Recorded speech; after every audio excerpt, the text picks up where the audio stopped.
of OMB, Russ, Vought. And after that, I'll be back up to take questions of the day. Thanks, Sarah. Good afternoon, everyone. Happy Budget Day. Happy Budget Day. Today, we have released the President's fiscal year 2020 budget, a budget for a better America, promises kept, taxpayers first. This budget reflects the President's priorities to ensure that all Americans can benefit from the nation's historic economic boom and record low unemployment. No president has done more in 2 years to strengthen our military, restart our economy, and reform our government than President Trump. Promises he made while running for office. This great progress is threatened by our unsustainable national debt, which has nearly doubled under the previous administration and now stands at more than $22 trillion. Annual deficits are continuing to rise and will exceed $1 trillion a year, and it's projected that interest payments on the national debt will exceed military spending by 2024. Washington has a spending problem, and it endangers the future prosperity of our nation for generations to come. This budget contains nearly $2.7 trillion in savings, more spending reductions proposed than any administration in history. This budget will balance in 15 years. Last year, President Trump directed federal agencies to meet a target of a 5% reduction to non-defense discretionary spending. I'm proud to report to you today that we have achieved that target. In terms of the economy, our GDP grew by 3.1% over the 4 quarters of fiscal year 2018. While many claimed we were guilty of wishful thinking, we've met our economic forecast 2 years in a row, the first administration to ever do that. We are confident that the President's historic tax reforms, deregulation, trade policy, unleashing American energy will continue our economic growth. Economic policies in this budget will generate more than enough revenue to pay for the costs of the tax cut. Fiscal year 2020 President's budget outlines a number of key priorities for the administration to continue to pursue. The budget supports public and private school choice through a federal tax credit of up to $50 billion over 10 years. While this administration has made major progress towards streamlining our infrastructure permitting, we continue to request an additional $200 billion to lever up to $1 trillion in total spending. It's the government's responsibility to protect the American people, the homeland, and the American way of life. The budget requests $750 billion for our national defense. And to be clear, this is not funding for endless wars. This is for research and development and procurement to fund the most awe-inspiring military the world has ever known. In addition, federal resources and frontline defenders are overwhelmed at the southern border. In the fiscal year 2020 budget, provides sizable funding of an $8.6 billion for full completion of the wall and other border security resources. In terms of other major reforms, the administration is proposing uniform work requirements for Medicaid, TANF, SNAP, or food stamps in certain housing programs. We can help low-income families and end dependency on government benefits by strengthening work requirements. The administration also wants to lower drug costs. The budget proposes a drug pricing strategy that puts American patients first, promotes generics, and reduces out-of-pocket costs. This administration has also identified a number of wasteful, inefficient programs. For example, we can save hundreds of millions of dollars by right-sizing and reforming the underperforming programs like Job Corps, a residential youth training program that has made headlines in recent years for the number of security incidents at the facilities. Or take the $600 million that we spend at 85 different cultural and exchange programs at the Department of State, despite the fact that only 1% of the 1 million students that come to this country to study ever benefited from that program, and the fact that at the State Department these programs doubled in the last 10 to 15 years. This budget is yet another fiscally responsible and common-sense spending plan from President Trump. The President has continually called for fiscal restraint and will persist in his efforts to end the wasteful spending. Thank you, everyone, and with that, I'm ready to take some questions. John. Russ, there are concerns by some budget watchdogs that money that's in the overseas contingency operations budget will end up building a barrier on the southern border. Can you allay concerns of some of these folks that none of that money would be used to build a barrier? We do not request any OCO money, overseas counterinsurgency money, for the purchasing of, or for the completion of the wall. We do have emergency spending that we devote to it, and we continue to continue the military rebuild by asking for what's necessary to complete the wall. That does include military construction funding. So what we do is we both backfill in fiscal year 19 any funding that is used in military construction, and we, in fiscal year 2020, we ask for Congress to appropriate these dollars. One other question about defense, if I could, Russ. It also calls, the budget also calls for purchase of 8 F-15s, and there are concerns that you're going to lower the number of F-35s that are bought. What's the reason for buying the F-15s? We go along the lines of what the Defense Department has requested with their 5-year defense program. It's an allocation of different plans, including the F-35 and the F-18, the Super Hornets. So this is something that has been requested by the military, and we think it's something that will make sense when Congress considers it. John? Yeah, just two questions. One, you mentioned what the President promised during the campaign. During the campaign, he also promised that he would eliminate the national debt within 8 years. And as you know, the debt at the end of his first year was at $20 trillion. Last year it went to $21 trillion. Last month, $22 trillion. So what happened to that promise? I mean, the President has added historically large numbers to the national debt instead of keeping a promise to actually pay it off. Look, again, the last administration nearly doubled the national debt, and when this president ran for office, he made a commitment to the American people that he would attempt to tackle the debt within 8 years. This president did that the very first year that he came to office by sending forth a budget that balanced within 10 years and had more spending reductions than any in history. Well, he's added $2 trillion, more than $2 trillion to the national debt. He also came into office and had an economic recovery that was needed to put people back to work, get the economy going, and to rebuild the military, and had historic levels of military at $700 and $716 billion in national defense dollars.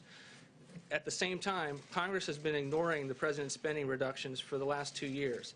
It's only now in our third budget that they're willing to have a conversation about the national debt. We've been trying to have it since we got to office.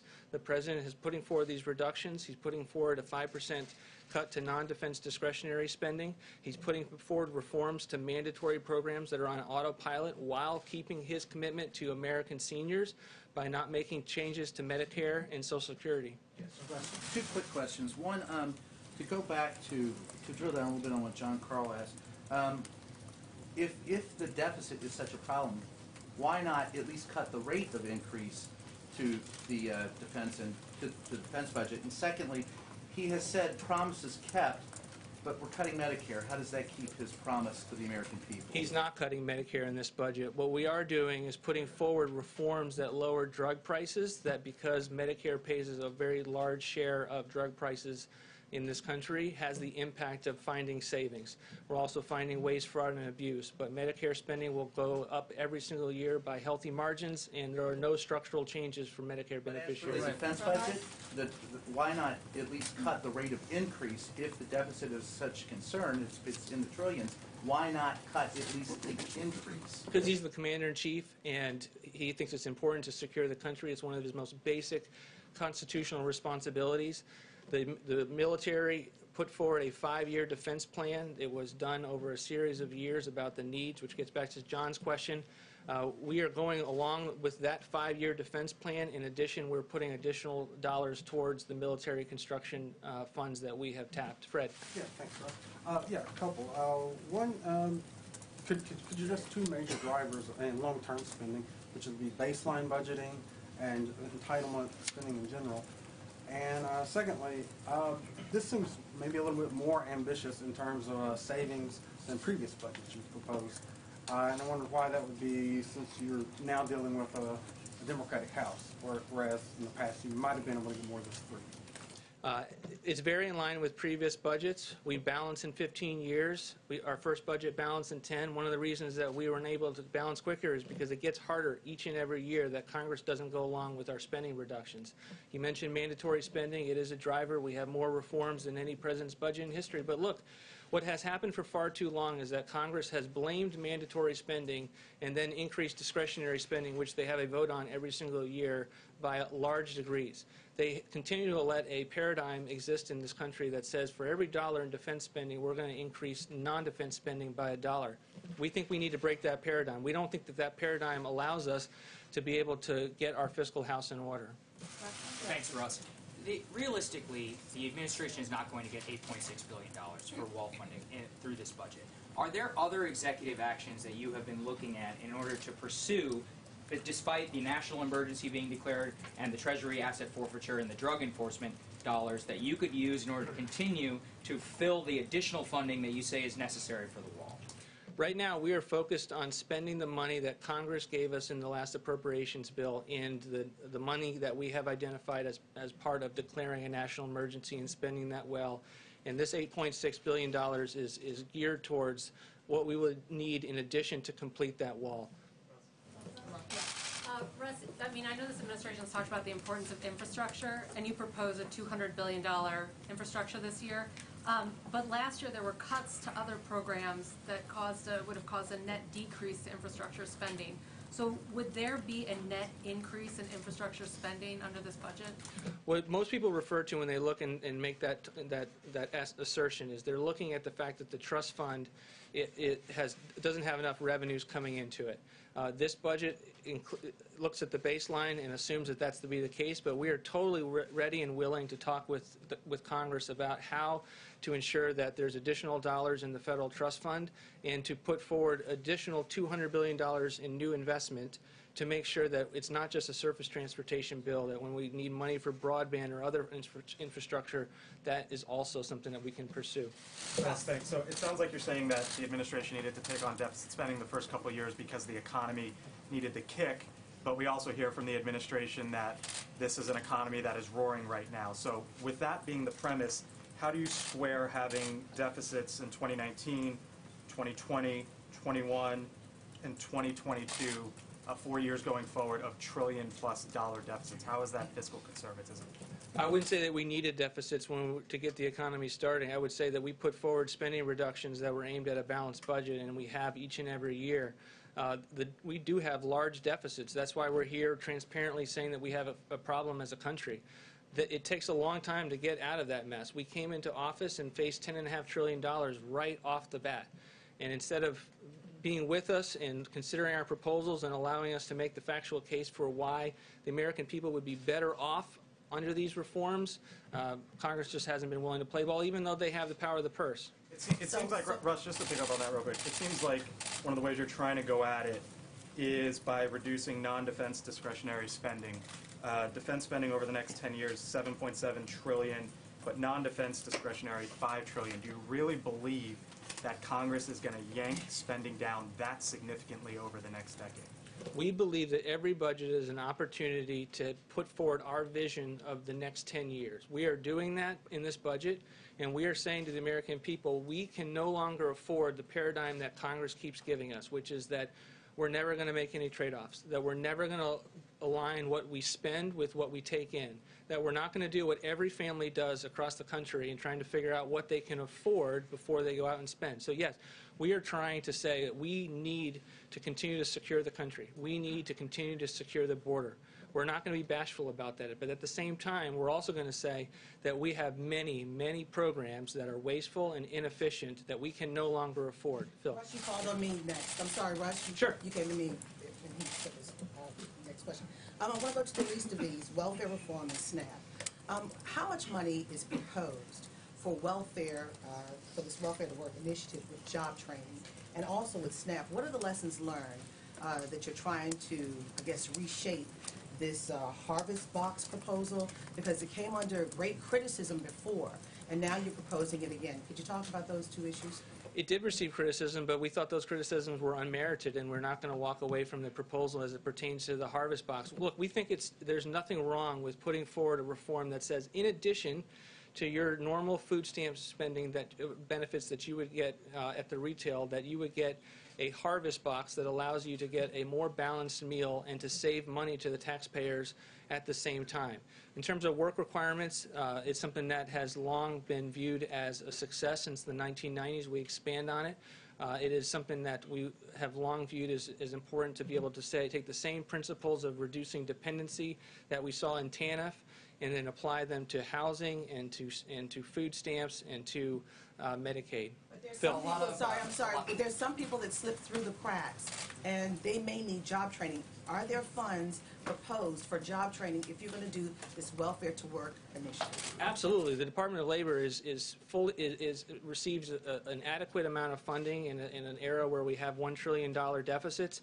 There will be many, many workforce development programs that are funded as part of this budget. A lot of the discussion has been about. A lot of the discussion has been in terms of the federal debt, but can you address the federal unfunded liabilities? Where does that number stand right now, and what does this budget do to address, that much larger number? Look, we have a lot of debts as a country. We're trying to take it on head on. We're trying to say that $22 trillion is not acceptable, that we can't go forward with $1 trillion every single year, and that the way to start doing that is to pursue the types of reforms where we think that the American people will have an opportunity to see how their lives would be better off under our proposals. We do that in federal retirement benefits. We do that in student loans. We do that in welfare reforms. We think that in each one of these scenarios, we're going to be able to encourage the kind of conversation that allows us to get our house in order. Thank you. Thank you, Russ. Lastly, quick comment. We extend our prayers to the loved ones and friends and family of those killed in the tragic crash of Ethiopian Airlines flight ET-302. At least 8 U.S. citizens were among the victims. We are working with the government of Ethiopia and Ethiopian Airlines to offer all possible assistance. With that, I will take your questions. John. Sarah, the president said that Democrats hate Jewish people, according to a recent report. We've also seen him tweet in the last couple of days that Democrats are the, quote, anti-Jewish party. Does the president really believe Democrats hate Jews? Look, the president's been an unwavering and committed ally to Israel and the Jewish people. And frankly, the remarks that have been made by a number of Democrats and failed to be called out by Democrat leadership is frankly abhorrent, and it's sad, and it's something that should be called by name. It shouldn't be put in a watered-down resolution. It should be done the way the Republicans did it when Steve King made terrible comments. We called it out by name. We stripped him of his committee memberships, and we'd like to see Democrats follow suit. But first of all, you mentioned Steve King. The president, correct me if I'm wrong, has not condemned Steve King. What he said, praising white supremacy. Has the president publicly come out and said anything to I speak on criticize or behalf of the condemn? president on a number of topics, and I've talked about that a number of times, and I'd refer you back to those comments where I used words like abhorrent and unacceptable. John? We're getting some word that the president plans to nominate Patrick Shanahan later this week to be the Secretary of Defense, elevating him from the acting position. Can you tell us whether or not that is going to happen? I am not going to make any personnel announcements at this time. I can tell you that the president has a great deal of respect for acting Defense Secretary Shanahan. He likes him, and when the president's ready to make an announcement on that front, he certainly will. There are a lot of actings in the administration these days. Any possibility of removing acting from Mick Mulvaney's title? Certainly a lot of possibility there. Some of the reason that we have actings is because we're waiting on the confirmation process, at least for a couple of those folks, and we hope that that moves forward quickly. Sarah, I wanted to follow up on what the latest with China is. Has the president made an offer for a Mar-a-Lago date? And there's also some reports that the Chinese feel the president's an unreliable negotiating partner after walking out on the North Korea Can we talks? start with the first one? In terms of whether or not we have a date set, not yet. We're continuing in negotiations with China. When we have an announcement for the two leaders to sit down, we'll certainly let you know. And what would you say to the concerns by the Chinese that the president's an unreliable negotiating partner after the talks with North Korea broke down and he walked away? I would say that's absurd. The president's going to make a deal if it's a good deal. He's going to make a deal if it's in the best interest of America. And if he doesn't feel like it's a good deal, it's not worth just signing a piece of paper. And the president didn't feel like what was on the table was enough. The president's 100% committed to denuclearization of the peninsula, and he's going to make sure that whatever we do furthers that process. We'll see what happens with North Korea the same way we're going to see what happens in the negotiations with China. They're ongoing, and the president's going to make sure whatever deal we get is in our best interest, that it's fair and reciprocal trade, that it protects our intellectual property, and that it actually has safeguards to make sure that the Chinese follow through with whatever commitments that they make. Blake? Sarah, picking up on that, does the president have any plans to speak with President Xi over the phone? I'm not aware of any scheduled calls, but if we have any, we'll certainly keep you posted. Is that the most likely step here, that they speak on the phone beforehand, or is it possible that these two still meet at the end of the month or the beginning? We're going to keep everything on the table. Again, negotiations are ongoing. The president's team, as well as the Chinese delegation, continue conversations, and when they feel like it's time for the two leaders to sit down, we'll make that happen. Francesca? Thanks, Sarah. I have a news of the day question, but I didn't get asked my budget question before, so can I try You missed on a that big one? moment. I The did. guy with Well, all the maybe I'll still details. have it. All right. So in the budget, the way that I see it, and there's a lot of pages to go through, it keeps referring to Western Hemisphere with regards to foreign aid spending, but nothing specifically about Central America. The president has said that he wants to cut money to Central America. In fact, he could cut it all. Is that in the budget? Is that I don't have any specific update on that front. I don't think there's a different policy. On the news today, the big vote's coming up this week in the Senate on the resolution with regards to the national emergency. What is the president doing to stop a rebellion among Republican senators? We know that a rising number, has been reported as many as 10 or 15 could vote against that. What's the president doing about that? He's doing his job. He's doing what Congress should be doing. He took an oath of office, and he has a constitutional duty to protect the people of this country. We have a humanitarian and national security crisis at our border, and the president's doing his job in addressing it. He gave Congress a number of opportunities to actually address it, and they failed to do so. So the president is taking his constitutional authority that Congress granted him. Let's not forget, the only reason he has the authority to call a national emergency is because Congress gave him the right to do so. They failed to do their job. The president's fulfilling his duty, and he's going to make sure he does what is necessary to protect the people of this country, secure our borders. Calls or meetings that he might be taking with senators who he believes could be voting for that resolution. Certainly, we talk to a number of members every single day, certainly at the presidential and the staff level, and we're going to continue to engage with them in this process. Sarah? Sarah, what is the administration specifically doing to look into Secretary Acosta's role in the secret plea deal for Jeffrey Epstein? Does the president have any misgivings about the role that this top official played in this deal?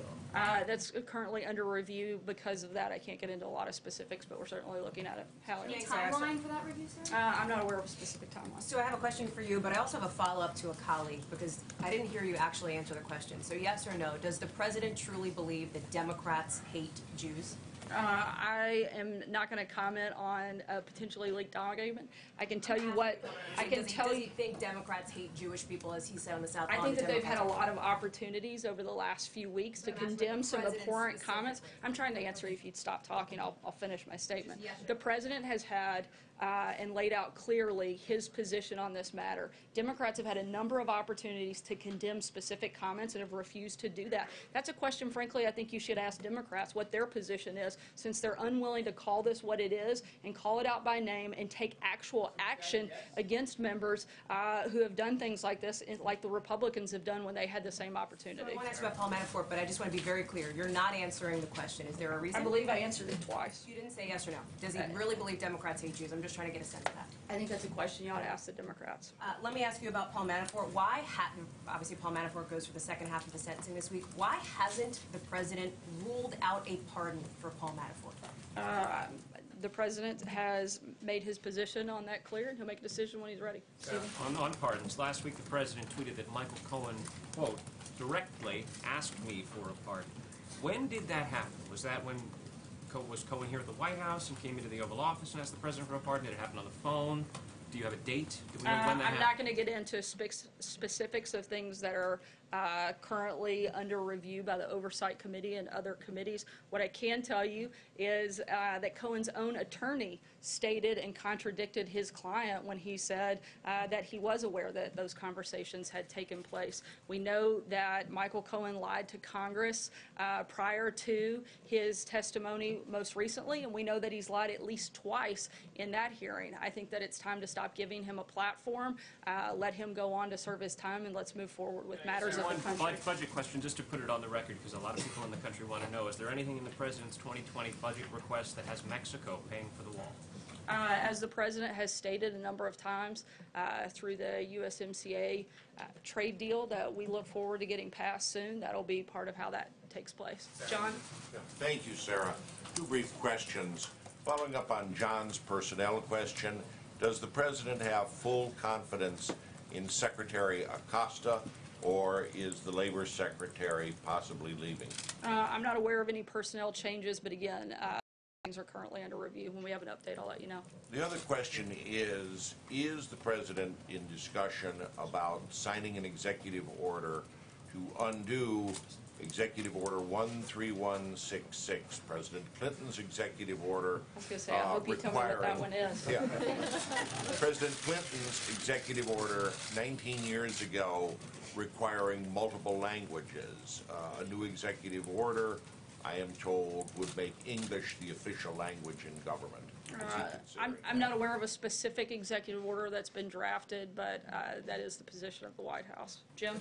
Yes, did the president ask Gary Cohn to intervene or block AT&T's merger with Time Warner? I'm not aware of any conversations around that matter. And just to get back to John and Hallie's question about the president's comments about Democrats and Jewish people, isn't that kind of rhetoric just sort of beneath everybody? And do you think that the president has thought at all going into this 2020 campaign that the rhetoric just needs to be lowered? Whether it's talking about Democrats, the media, immigrants, or should we just plan on hearing the president use the same kind of language that we heard in 2016 and all through the first couple of years of this administration? Look, I think that the real shame in all of this is that Democrats are perfectly capable of coming together and agreeing on the fact that they're comfortable ripping babies straight from a mother's womb or killing a baby after birth, but they have a hard time condemning the type of comments from Congresswoman Omar. I think that is a great shame. The president has been clear on what his position is, certainly what his support is for the people and the community of Israel. And beyond that, I don't have anything further for you, I Jim. think that just sort of drags down the rhetoric in the debate when you're saying something that's just patently untrue. I mean, obviously Stating their policy positions is not patently untrue. Democrats don't hate Jewish people. It's just silly. It's not true. I think they should call out their members by name, and we've made that clear. I don't have anything further. April? President, you know, Sorry, Jim. his April, rhetoric go ahead. after Charlottesville saying that there are very fine people on both sides in Charlottesville, essentially suggesting that there are very fine people in the Nazis. That's not at all what the president was stating. Not at any point. The president has been incredibly clear and consistently and repeatedly condemned hatred, bigotry, racism in all of its forms, whether it's in America or anywhere else, and to say otherwise is simply untrue. April. That's kind of along what I was asking, two questions, but that's kind of along what I was asking. Since the president did say that in Charlottesville, some very fine people on both sides, has he, in your opinion, or has he, or us, because I don't remember it, condemned the neo-Nazis in Charlottesville for their actions against the Jewish Americans there? The president has condemned neo-Nazis and called them by name, which is what we are asking Democrats to do when they see the same type of hatred. Deborah. Also, Deborah, go ahead. Can we expect to have briefings more often now, since there have been a little bit of changing atmosphere here? I haven't noticed a change in the atmosphere. I know that the president's the most accessible president in modern history. I know that he takes questions from you guys nearly every single day, and on days he doesn't, sometimes I do it from here. We answer hundreds of questions from reporters all over the world every day. We're going to continue to do that. Sometimes we'll do it from this room. Sometimes we'll do it in other venues and other platforms. And let me, in the new spending blueprint, the OMB, why did the OMB include money for the Yucca Mountain? I'm sorry, can you say a little louder? Yes, I can. Why did the OMB include money for the Yucca Mountain nuclear waste repository? And what are the chances, it's in your spending blueprint, and what are the chances that Congress will actually enact that? I think that the chances that Congress will do its job based on historical precedent over the last couple of months are probably unlikely, but that doesn't mean we're not hopeful that they will work with us, look for ways that we can reduce spending and protect our military, do things like that, which you see in the president's budget. We'd love for them to work with us on that. Can you tell us a little bit about what the thinking was to put that in? I'm not aware of any specific policy changes on that front or anything on there. I'll let you know if we have something. One last question, Paula. Sir, why did the president write a check to Michael Cohen for $35,000 in August of 2017 while he was here in the White House? What was that money for? I'm not aware of those specific He testified about this. He specifically accused the president of engaging in a conspiracy to conceal campaign finance violations. He presented the check. The president's been clear that there wasn't a campaign violation. Beyond that, I can't get in. He didn't know about these hush money. Beyond that, I His can't. story has changed. Again, I would refer you back to the president's comments. That's not something I'm a part of, and I would refer you to the president's outside counsel beyond his comments. This is something he did during his time in the White House. Does the White House deny that the president is individual one? I'm sorry? Individual one in the Southern District of New York. Again, the I'm not person going to who directed comment Michael on that Cohen? on an ongoing case. That's not something I would be a part of here at the White House, and I would refer you to outside counsel. What I can tell you is the president has stated his position and made it clear. Thanks so much, guys. Why did the president deny saying something that was caught on tape, on camera? Sarah, why do you later deny it?